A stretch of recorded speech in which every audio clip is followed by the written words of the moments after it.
Hello, friends, it's me, Bobby BagHead, your BagHead buddy. Now kick back, relax, and listen to some old-time radio classics on BagHead Radio. Enjoy.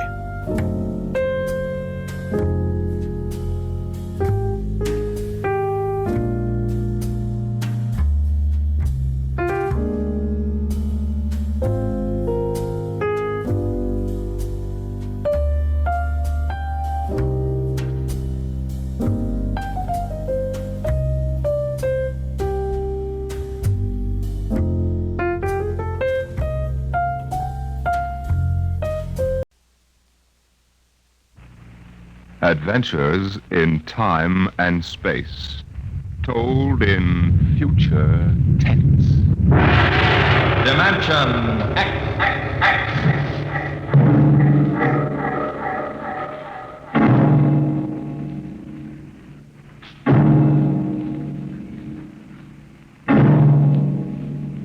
Can you predict what will come in 100 years?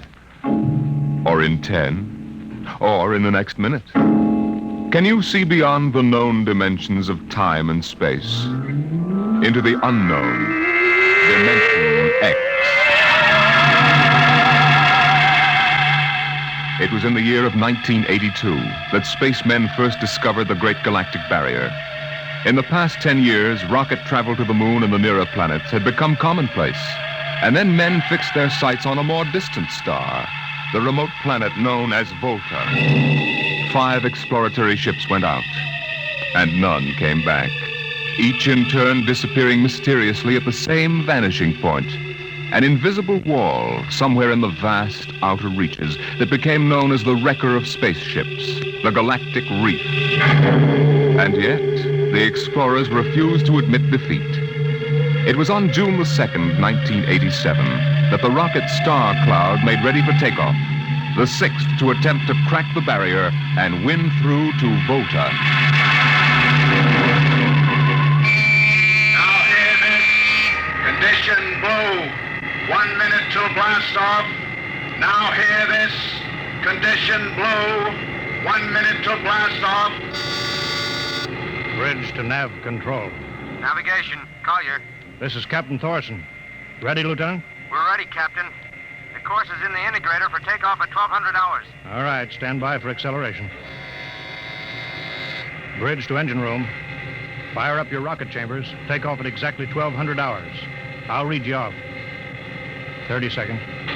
29. 28. 27. 26. Condition red. Hold it. Revoke all orders. Who turned in that alarm? We've uncovered a stowaway, sir. Stowaway where? Hiding at sick bay. Dr. Spitzlin found him. Have him brought up to the bridge. Engine room. Kill your rocket. Stand by. Thorson, this is Colonel Harrison in ground control. What's holding you up? Trouble. What's the matter with you? What's the matter with you? There's stowaway aboard. Stowaway? Yes, I thought your men were supposed to police this base. What's the All matter right, with you? Captain, take it easy. You know what this delay can do to us, don't you? 1 minute late at takeoff can throw us 1,000,000 miles off course. We'll have to reintegrate the whole works. Well, look, how long do you think it'll take? Don't bother me for a while. I'm busy here. Stupid idiot. Come in. Here's your stowaway, sir. Now, court martial. Charlie. Can you use a good radio man, Skipper? Oh, I see you two have met. Met. The skipper and me made 50 trips to the moon together. Didn't we, Captain? Charlie, if you wanted to come along, why didn't you volunteer? I did, Skipper. They turned me down. What's wrong with you? Oh, acceleration bends. They said my arteries wouldn't stand another trip. Oh, I'm sorry to hear that. But they're wrong, sir. I got one more good trip in me. Now, listen, Captain. You know these green kids don't know the first thing about space radio operation. You put a man like me on, and I'll be getting you bedtime stories from Mars. You know the regulations as well as I do, Charlie. I can't take you much as I'd like to. Colonel Harrison will murder me for this. I'm sorry, Charlie. I have to put you aground. Tell you what, Charlie. I'll ask Harrison to put you on his ground radio contact. It'll seem as if you're right here with us. He won't do it, sir. He better. I'll have him busted to corporal for letting you sneak aboard. You'll be better off, Charlie. Paulison. Yes, sir. I'm sending a man down from the bridge. Put him aground. Give him time to clear the launching platform. Yes, sir. So long, Charlie. Sorry. Well, good luck, Skipper. Thought you were going to have him drawn and quartered. Been anybody else, I would have, Smitty. But Charlie, well, Charlie's kind of special. He's been with me since my first command, when we began the regular run to the moon. He wanted to come along this time, well, it's only through loyalty to me. You know, Lewis, I didn't realize it before, but you're almost human. Navigation. Lieutenant Collier. Nav control, Collier. Lieutenant, how badly we fouled up. Can you recalculate the course, or shall I cancel the takeoff? I've already plotted a new course on the integrator, sir. Oh, that's quick work. Are you sure? Positive, sir. All right, Collier. Putting it in your hands.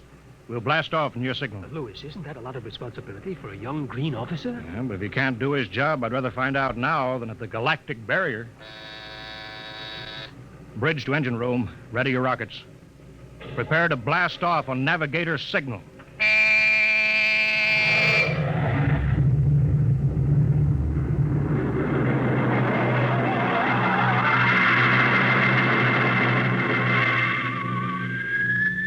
How are we doing, Collier? Coming on the bearing, sir. 4, 3, 2, 0. We've intersected the course vector. That's good work, Collier. Course corrected, sir. Ready to go into atomic overdrive anytime you say. All right, stand by. Now hear this. Prepare for maximum acceleration.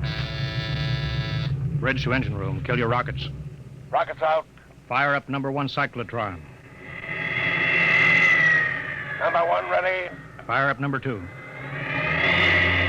Number 2 ready. Engineering, withdraw your dampening rods. Fission chamber ready. Blast tubes are clear. Ready.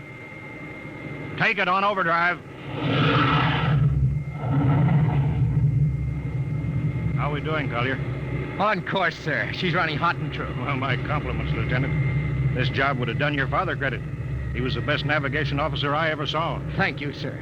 Start your gyros, put her on robot control. All right, the ship is yours, Mr. Collier. If you need me, I'll be in Dr. Smithson's office. Yes, sir.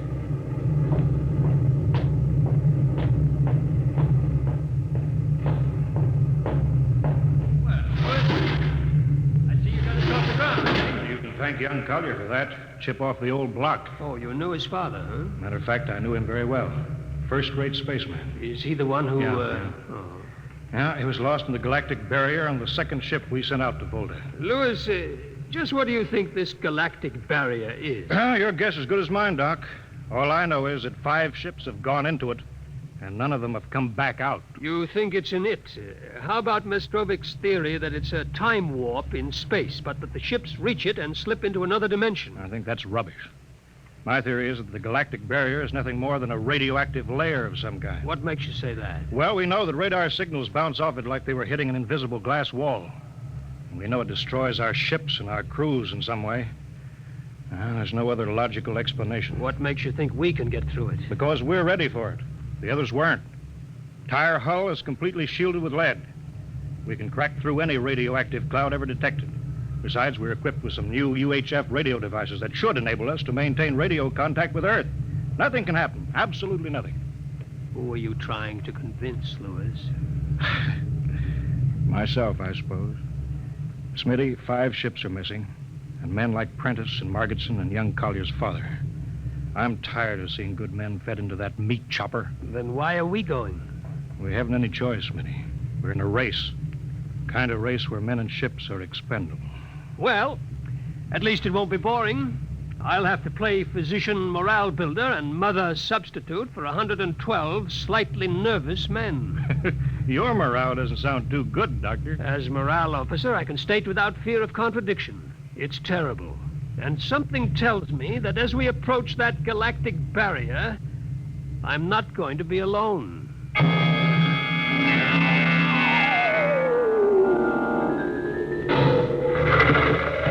Hello, Earth. Hello, Earth. Captain Thorson of the Star Cloud calling Earth. Star Cloud to Earthbound. Can you read me? Hello, Star Cloud. Hi, Captain. Charlie! Well, I see they haven't court-martialed you yet. No, sir. Thanks to you. But, Charlie, it's good to hear you. You can read us the funny papers on Sunday morning. Right. How's the signal? Strong. Clear as a bell. All right, here's our log report for Colonel Harrison. Ready? Shoot. June 2nd, 1987. 4 weeks out from Earth, running true, no radiation, operation normal, still making our approach to the galactic barrier. That's all, Charlie. See you later. Good luck, Captain.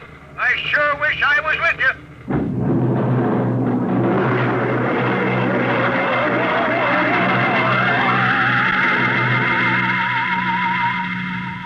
How's the morale, Smitty? Well, the men know we're getting closer to the barrier. They're beginning to show a little tension, Lewis. How's their physical condition? Any sickness? About half the crew has come down with space blues. Badly? Oh, same as usual. Lips and hands with a bluish cast. Eyes sensitive to infrared. I don't know. When I first started flying these tin cans, nobody ever heard of space blue. Well, there's a new theory that is caused by the terrific acceleration of these atomic overdrive ships. The change in gravity affects the circulation. What do you think? Oh, I think it's psychosomatic. I've noticed that the same men who get space blues under tension on a ship tend to get blue coloration back on Earth when they're upset. I guess it's an occupational disease of space navigators. You think it's just nerves, then? I don't know. But young Collier has a bad case.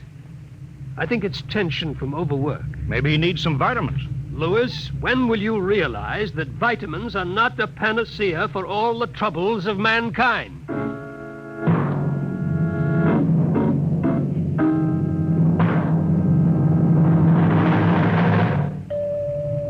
Come in. Oh, Lieutenant Collins. Sir, I understand you've relieved me from duty. Dr. Smithson says that you aren't looking very well. I'm giving you a rest. I feel perfectly able to continue, sir. Your lips are as blue as Minnetonka. I'd like to remain at my post, Captain. Don't be foolhardy, Lieutenant. I'm not being foolhardy, sir. I have a special personal reason for wanting this expedition to reach Volta. Your father? Yes, sir. You think he might still be alive? I have to find out what happened, sir.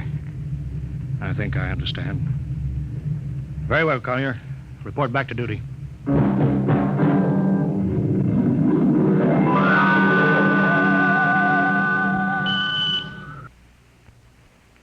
What's the reading, Paulison? We're getting a +5 radar bounce now. It's coming off the barrier almost as fast as we send it out. What's the interval? 0.3 of a second. Shortening steadily. At this rate, we'll hit the wall in the next few minutes. All right, alert the crew. Sound general quarters. Now hear this. Condition red. We are now approaching the galactic barrier. All hands to stations. All radiation detectors to be fully manned. Full security will prevail until further notice. That is all. Paulison. Aye, sir. Radar bounces up to +6. We better try to make final contact with Earth. Spark's still trying to raise the base? Yes, sir, but he's not having much luck. There seems to be some interference. That's the radio room now. Yes? You've got him? Cut in the bridge speaker. The captain will take it from here. Hello. Star Cloud to Earthbound. Can you hear me, Earth? Hello, Skipper. I can barely read you. We're getting heavy static from sunspots. That's not sunspots. We're right on top of the galactic barrier. Stick with us, Charlie. We're switching to the automatic sender now, so you can track us in. Okay. If we crack the barrier and come through still in one piece, I'll try to get back to you on the high-frequency band. Gotcha, Skipper. Don't worry. I'll be waiting. So long, Charlie. So long, Star Cloud. We must be getting awfully close now, Captain. The echo's bouncing back so fast, it's almost beating the signal. When they coincide, hold onto your hat. That's when we run into the wall. Any second. Hold on. Well, here goes nothing. Here it comes.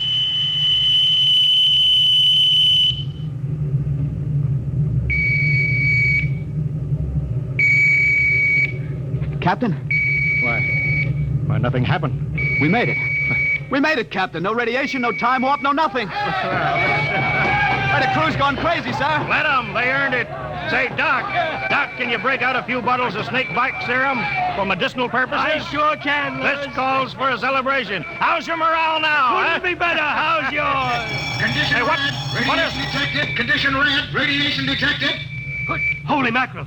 Look at the needle on that indicator. Paulison. I see it, Captain. We're picking radiation like crazy. What's it like? It's a strong wave. What kind is it? I don't know. It's too long for a cosmic ray and too short for UHF. All right, track it down. Triangulate it. Make it fast. I want a directional fix. Yes, sir. Engine room. Yes, sir. We're picking up radioactivity. Is it the fission chambers? No leak, sir. Check your gauges. Nothing here, Captain. Must be coming from outside. Damage control. Yes, sir. Is our lead shield leaking radiation? Haven't found anything yet, sir. All right, keep at it. Paulson, how you doing? I've got a fix, Well, Captain. what is it? I have to recheck my figures. Well, hurry up. The angle is correct, but I don't... Come on, man, for Pete's sake. It's right, sir. What's right? Speak up. Where's the radiation coming from? It's coming from inside this ship. That's impossible. No, sir, I've checked it twice. Well, then, there's only one thing left to do. Paulson, get a Geiger counter. We're going to start combing the ship, inch by inch. Ready, sir. All right, turn it on now. Yes, sir. We'll check the atomic guns first. Cut through the officers' quarters to ordnance. Come on. Wait a minute, sir. What is it? The signal's weaker now. Let's go back.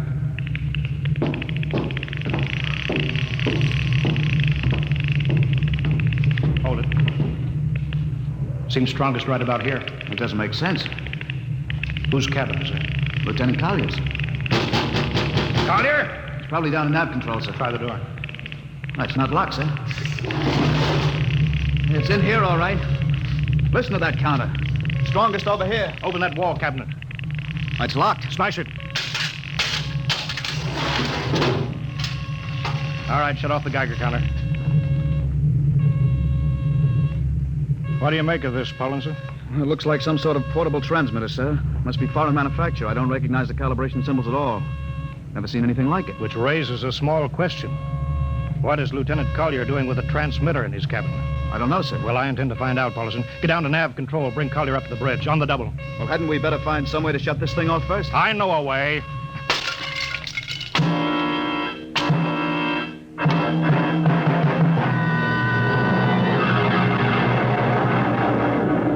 Lieutenant Collier, I'm going to ask a few simple questions, and I want a few simple answers. Yes, sir. What were you doing with the transmitter in your cabin? Transmitter, Captain? You know nothing about it? No, sir, I don't. Do you recognize these calibration symbols? No, sir. Can you think of how it might have been placed in your cabin without your knowing it? No, sir. Unless someone came in while I was on duty. Would that have been possible? Why, I suppose if someone had a key... I found your cabin door unlocked. Well, I meant a key to the wall cabinet. I didn't say the wall cabinet. Well, sir, I... You what, Lieutenant? How could you have known it was in the wall cabinet? I just assumed. Lieutenant Collier, I find it hard to believe you would lie. Having known and respected your father and having observed the way you handled your job. However, I intend to get to the root of this thing. May I have your wristwatch, Lieutenant? Sir? Your wristwatch. Here, sir. Paulson, turn on that Geiger counter. Yes, sir. Hold this watch next to it. Yes, sir. That's all. Lieutenant, if you hadn't any close contact with that transmitter, how do you explain the radioactivity of this watch? I don't, sir. I think you'd better. To whom were you sending those signals? Condition red. Condition red. There's your answer, Captain. What is this, Collier? Alien spaceship approaching. Alien spaceship approaching. Sound battle stations. Collier, who's aboard that ship? All right, now talk, man. Very well, Captain. My mission seems complete. Your mission? Are you admitting that you're an agent of a foreign power? I am stating it. What nation? No nation, Captain. What? I am an agent of the Voltan government. The what? The government of the planet of Volta. You're crazy. Are you so stupid that you think your people are the only ones who can invade another planet? What do you mean? We've had agents operating on Earth since 1945. I don't believe you. What do you think happened to those 5 ships, Captain? Where do you suppose we got our information, your language, your culture, family background? But your appearance, you look... Like Commander Collier? Is that so surprising, Captain? We had a living model. I ought to kill you. That would be very foolish. I would advise you to surrender without delay. Alien ship now coming in ordnance range. I'll deal with you later, Collier. Paulson. Sir? Put this man in irons. Take him away. Don't worry, sir. We'll take good care of him. Carpenter! Robinson! Gunnery. Gunnery Richardson. What's the range? 10,000 meters. They're closing fast. Put your guns on radar tracking. Tracking. Coming on a burn.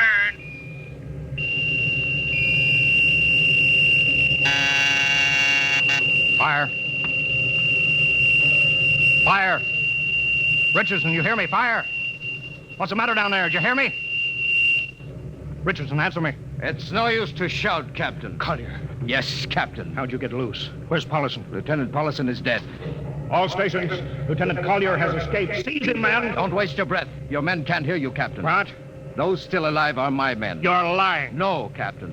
Every ship that has ever left Earth was controlled by a Voltan crew. That's impossible. Those were hand-picked men. Handpicked by us. I don't believe you. Then why not call for help? Carpenter, Robinson, Haley, report. Carpenter, Robinson. You see, Captain, it is quite useless. I would advise you to sit very quietly and do nothing. It isn't possible. They can't all be dead.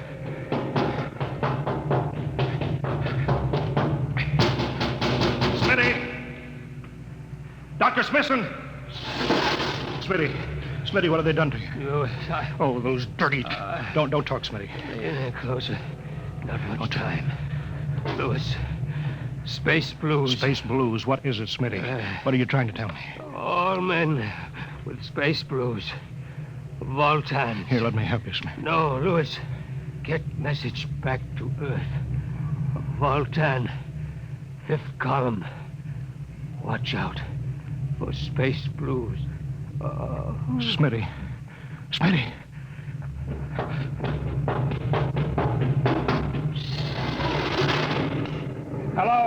Hello. Star Cloud calling Earthbound. Please, God, let me get through before it's too late. Hello, Star Cloud to Earthbound. Come in, please.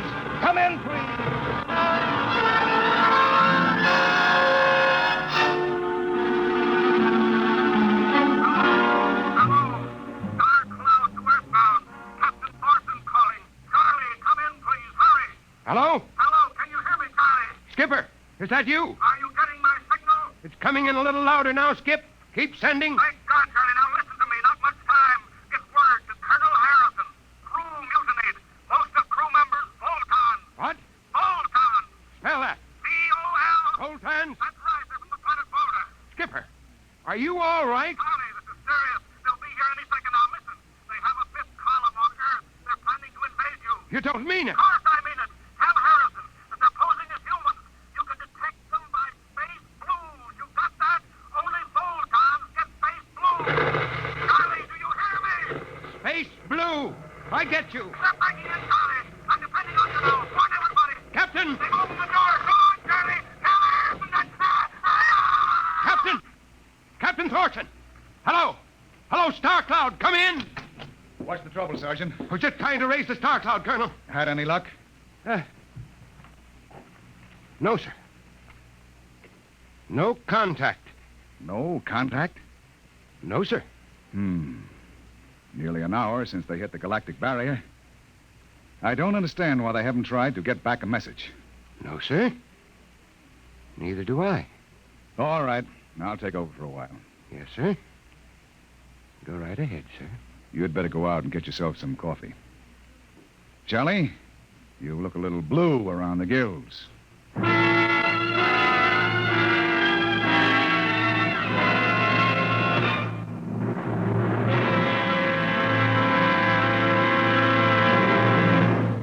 You have just heard No Contact, an adventure in time, space, and the unknown. Dimension X.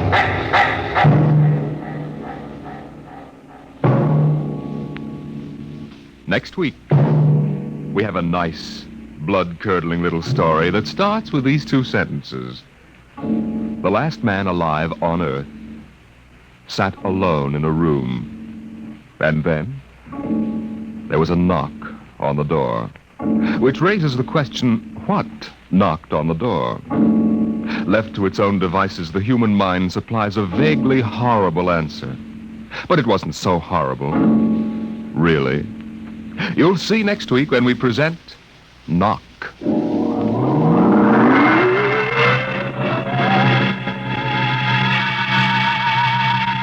Tonight, Dimension X has presented No Contact, an original story written by George Lefferts, from the storyline by Lefferts and Ernest Kenoy. Featured in the cast were Wendell Holmes as Captain Thorson, Lawson Zerby as Lieutenant Collier, and John McGovern as Dr. Smithson. Your host was Norman Rose. Music by Albert Berman. Engineer Bill Chambers. Dimension X is produced by Van Woodward and directed by Edward King.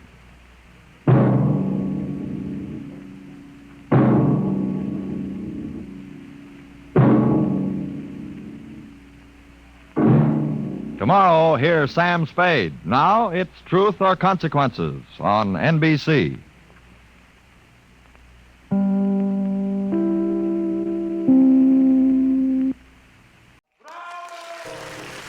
I'm Bobby BagHead, and this has been BagHead Radio. I hope you've enjoyed. Please like, click, and subscribe. Stay tuned for more.